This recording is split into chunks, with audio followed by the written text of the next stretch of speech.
You do be done in love like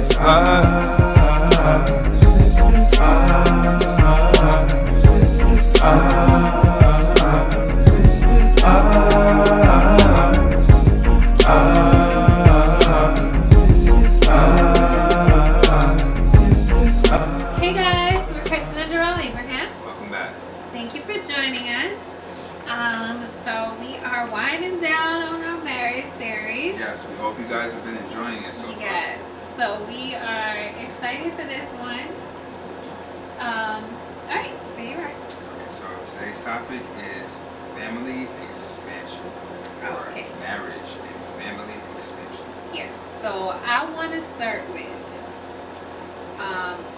live the life of a kingdom citizen. Cinnamon. I want to start with live the life of a kingdom citizen. Don't feel pressure to get started, and don't pressure your spouse. Correct. Okay, so I'm gonna tell you why why we're starting here. So I actually took really good notes, so we don't even need that. Genesis chapter 9 verse 7. Now be fruitful and multiply and repopulate the earth. And then Hebrews chapter 6 verse 14. I will certainly bless you, and I will multiply your descendants beyond number. And then Jeremiah chapter 29 verse 6. Marry and have children, then find spouses for them, so that you may have many grandchildren.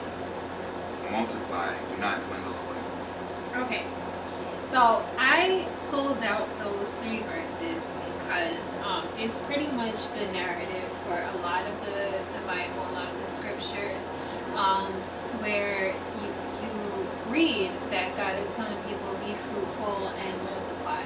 So the first bullet point, live the life of a kingdom citizen, is because if you are a kingdom citizen, you already have that promise. You have that promise that God will bless you, that He's going to multiply in your life. And a lot of times, people feel pressure, which is why that's the second point. Don't feel pressure to get started.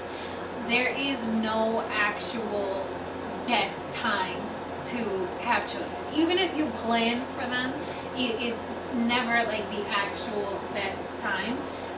We see all throughout scriptures Mary with the miraculous conception of Jesus.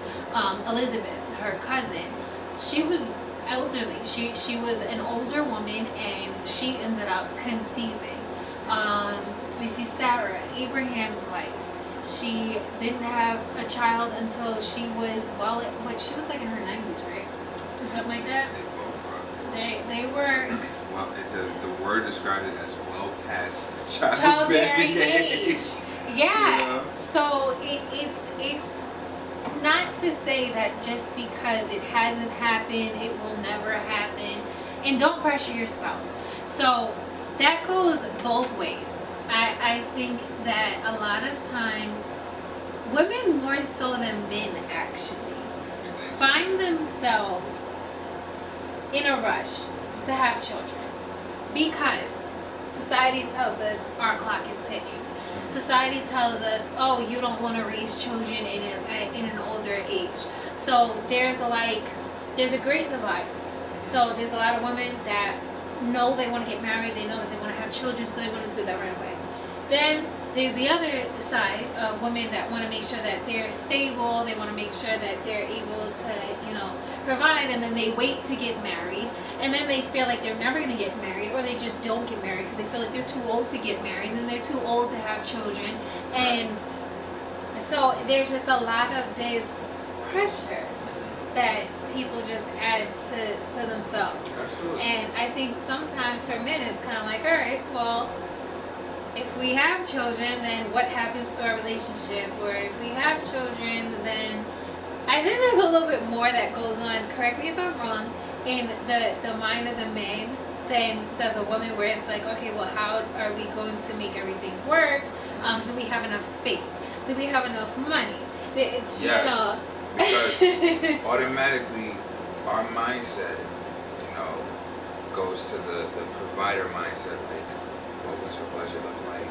What's our living conditions look like? Are we gonna be at the jobs we're at for the next couple years? It goes into the planning stage, and for men, it's difficult because that's our response to what we feel is a daunting, like a daunting request, or a thing, a goal that we want to achieve, but it's almost like something that's like childbirth is intimidating to us. It is. Fatherhood is intimidating, and once you realize the special place that it has in your life and what it truly means to be a father, that's when it becomes less intimidating, and it becomes more of a blessing. It becomes more of the thing that grounds you and keeps you focused. It also keeps you motivated because it reminds you every day why you have to be on point and why you have to not slouch ever. You're like the one thing in the household that cannot fall apart, but you're gonna have your moments, but it's always a reminder to pick back up because someone's watching. So I think that, for men, we take all that into account to the point where sometimes it's to a fault. We don't get to enjoy the process of becoming parents, bearing children, and having a baby with the person we love, the way women have that kindled bond. The baby's in their womb, they're carrying it, they're holding it. That's something that automatically from the baby's conception they have. With men, it's a little different. The bond and connection is definitely there when the effort is made, but even the bond and connection itself is a different type.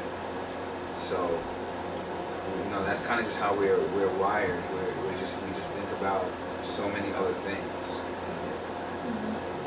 But it's important not to worry. You cannot worry, because if you worry, you're gonna worry your spouse, and that's a hurdle like when expanding your family. Yeah. So, and even like a lot of times in scripture, more so the New Testament, it's like the disciples or the apostles that were writing, they're actually saying like, I wish that you all would just be like me. So it's like, don't get married, don't have a family, don't get distracted, right, and just focus on God. And a lot of times we do get distracted with things that we want, and it doesn't allow God to move in our lives. So sometimes we actually create that stumbling block. Right.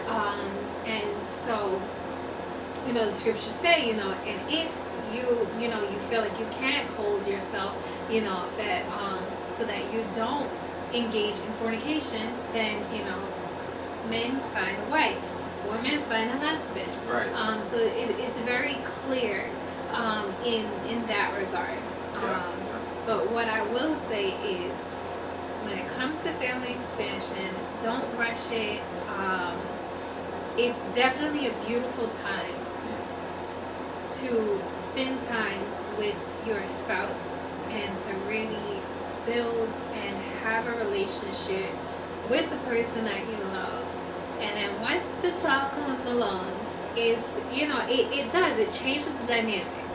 Whether it's a good thing or it's a struggle in the beginning, it always changes the dynamics, because instead of 2, it's now 3 or 4 or however many kids that you have. So your love for each other may not change, but there's just certain things that are going to be different, where you might be able to run errands quickly. Now it's going to take a longer amount of time, where you could go to the movies whenever you felt like it. Now you can't do that. You guys don't really want to cook, or you want to order out. The expenses are going to be more because now you have somebody else that's going to be with you. So it is definitely a lot to think about prior to, and it is something that you and your spouse really have to agree upon. And don't push it. Really enjoy that time. So I'll be back on that. She brought up a very good point with the Apostle Paul. when he was telling people, I wish you could be more like me. I'm single, I'm doing me, I'm going for it, right? I'm pressing towards the mark of the high calling, basically. But what he was basically indicating and implying was that he wished that the people that were questioning him about this and had so many questions, like had so many things that they were inquiring about, and it was like causing confusion. He just wished that they were more concise. So I'll be back on what she was saying. I would advise anyone out there, when it comes to expanding your family, having children, and things of that nature, have clear and concise goals. Know what you want, know what you want to do, know how you want to get there. Just because you're having children doesn't mean your life's over. For example, entrepreneurship, if that's one of the things that you want to do in your life, just one example, doesn't mean just because you have kids, you can't do that anymore. You have to find a way to do that. There is a way, and I think that one of the most unique things about our family is that we have children, but that's not something that we looked at as a hindrance. It's more of an enhancement to our goals. Not only does it allow us to strive for our goals more adamantly, we include our children in our activities. We include them in our endeavors, as long as it's safe and they're happy and healthy. So it's not like something where the children are excluded from. Any dreams, goals, or aspirations you have that your children are excluded from are dreams, goals, and aspirations you don't even need in your life. Right. So that's kind of what I would say. They make everything more healthy for you. So just make sure that whatever you want to do, you're clear about it and it's concise. Yeah. That's it. Yeah. Okay. All right. Well, thank you for joining us. Yes. Thank you guys for watching, and we'll see you next time.